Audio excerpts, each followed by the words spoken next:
महिला आरक्षणाच्या मार्गातला प्रत्येक अडथळा दूर करू अशी ग्वाही देत देशाच्या भविष्यासाठी हा निर्धार पूर्ण करणारच पंतप्रधानांनी देशवासियांना केलं आश्वस्त। घटना दुरुस्ती विधेयक मंजुरीसाठी सरकारनं सर्वतोपरी प्रयत्न केले, मात्र विरोधी पक्षांच्या स्वार्थी राजकारणानं हे विधेयक मंजूर होऊ शकलं नाही। पंतप्रधानांनी व्यक्त केली खंत। देशाला बळकट करणाऱ्या कार्यात अडथळे आणणाऱ्या काँग्रेसच्या नकारात्मकतेनं भरलेल्या सुधारणा विरोधी मानसिकतेला महिला सडेतोड उत्तर देतील, पंतप्रधानांचा घणाघात।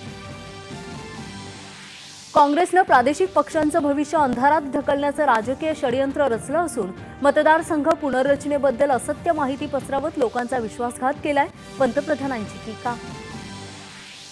अखंड सागरी विमा संरक्षण देण्यासाठी 12,980 कोटी रुपयांच्या सार्वभौम हमीसह भारत सागरी विमा पूल हा सामायिक निधी स्थापन करण्याच्या प्रस्तावाला केंद्रीय मंत्रिमंडळाची मंजुरी।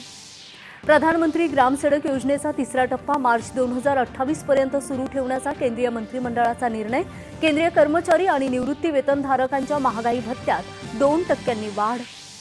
संसदेच्या विशेष अधिवेशनासह अर्थसंकल्पीय अधिवेशनाचं कामकाज अनिश्चित काळासाठी संस्थगित। या अधिवेशनात 9 महत्त्वाची विधेयकं मंजूर। अमेरिकेनं इराणी जहाज वाहतूक आणि बंदरांवर लादलेल्या नाकेबंदीला प्रत्युत्तर म्हणून होर्मुझची सामुद्रधुनी पुन्हा एकदा इराणनं केली बंद।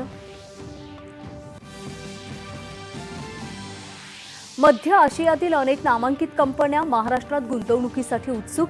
संबंधित डेटा सेंटर कंपन्यांना जागा आणि वीज प्राधान्यानं उपलब्ध करून देण्याचे मुख्यमंत्र्यांचे निर्देश। भारत आणि दक्षिण आफ्रिका यांच्या महिला संघामध्ये 5 T20 सामन्यांच्या मालिकेतला दुसरा सामना आज दरबान इथं होणार।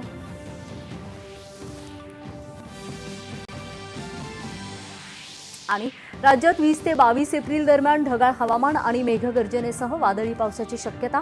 प्रतिबंधात्मक उपाययोजना करण्याचं कृषी विभागाचे शेतकऱ्यांना आवाहन।